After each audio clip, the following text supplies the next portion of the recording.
Hey, what up, everybody? Welcome to another episode of Wine Wednesday. Happy Wine Wednesday. I am your host, J. Tom Gunter, owner of Grapes and Sand Publishing.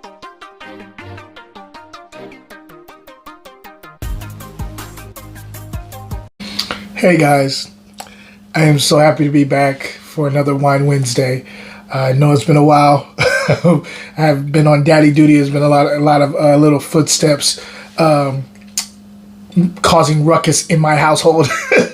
I never knew. One thing I did not know, from everybody who I know as parents, they always said, "It's you're gonna worry about sleep." And you know me, I don't sleep a lot. I go late nights. If you've been watching my channel, you know, I am a late night person. I stay up late. I work late. I edit late. I do all this stuff late. And so I figured like I'd be fine, and I have been for the most part. But what they didn't tell me was that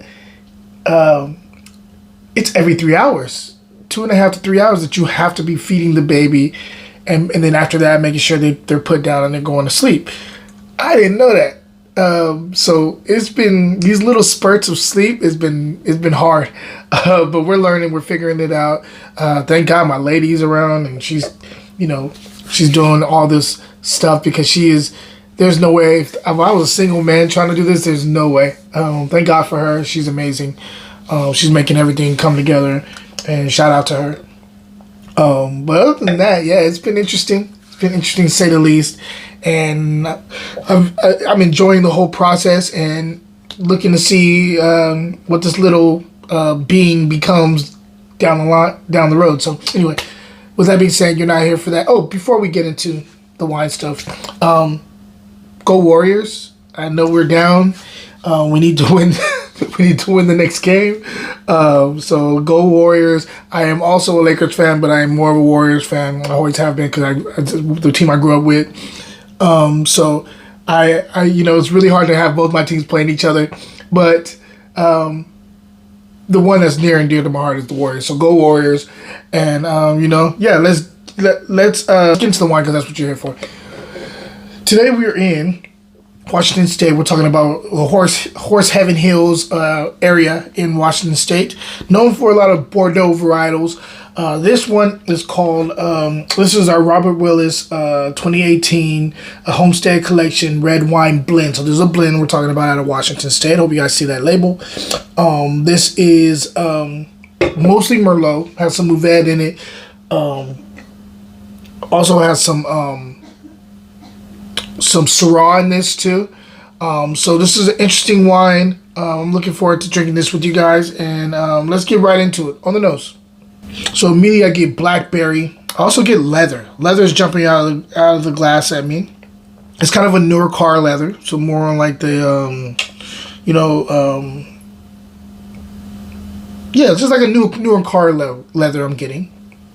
There's a bit of like a cherry walnut, like this cherry wood thing going on here too. I don't know if it's probably the oak treatment they're using, but there's like this like distinct cherry thing going on. But it's like kind of a woodsy cedar thing on the nose. Definitely like a little bit of a purple plum. So now we've gone from black fruit to red fruit to purple fruit. Also a bit of cassis here. And the plum is also it's a very fleshy plum. So like, think about biting into a plum and that first like reaction of like the sweetness of the juice, but also the tartness of the skin. That's what I'm getting on the nose. There's also a bit of like a sun-kissed tree bark too, like a little bit of like kind of a rustic smell going on here. Let's go ahead and smell one more time to see if I'm missing anything, and then we'll get into the palate. There's also violets going on here. There's like like a floral aspect to this, and I'm getting like violets. Let's go ahead and taste it and see what's going on the palate.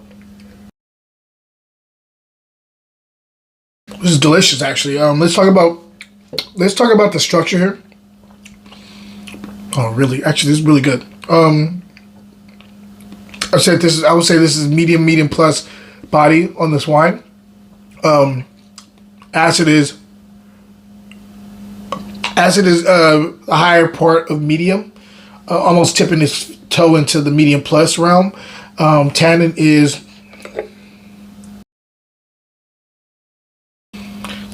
also the higher part of medium here, almost tipping its toe into medium plus. Pretty well balanced here. Some lush fruit up front. Finish is quite long and persistent. There is the palate is pretty seamless. Start off with the fruit. It's very lush up front. Some of those fruit camps I was talking about, it gets more on the purple side and blue side. I didn't say that. There's a little bit of like a blueberry thing going on up front along with the plum. Plum is more pronounced though. As it delves into like the second quarter of the palate, you get a little bit more of like kind of like that red cherry thing going on there too. There's also like a little bit of an earthy note in the third quarter to the finish. Kind of like this coffee ground thing, but it's understated. It's like a secondary.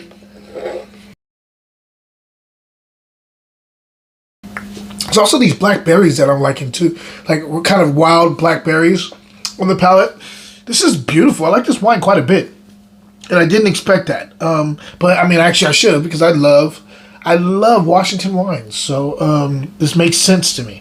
If you're looking for something that's a perfectly is a perfect pick for like if you're barbecuing, or you know, like it's getting warmer outside, so like, you know, at least in California, you know, there's gonna be a lot of day barbecues, day parties, a lot of like parks, going to the park and hanging out.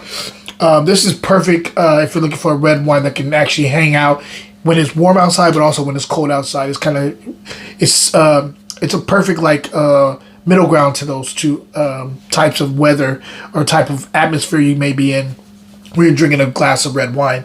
I also would like this with like a mild cigar too. I mean, I think this would go really well with like a mild cigar, like an Oliva or something like that. I think this would be really, really good. But I really highly recommend this wine. And if I'm scoring it, stay tuned. Wine Wednesday will be right back.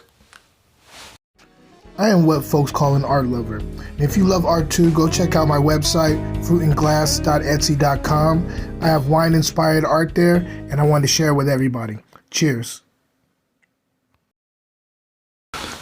Now back to the show.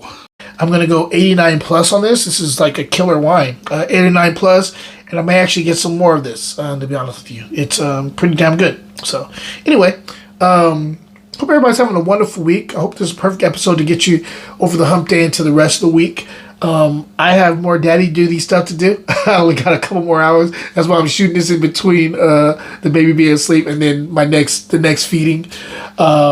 And so I'm trying to hopefully keep these a little bit more contained and still be able to put this out. And yeah, guys, question of the day. I got a good one. We're talking about Rhone varietals.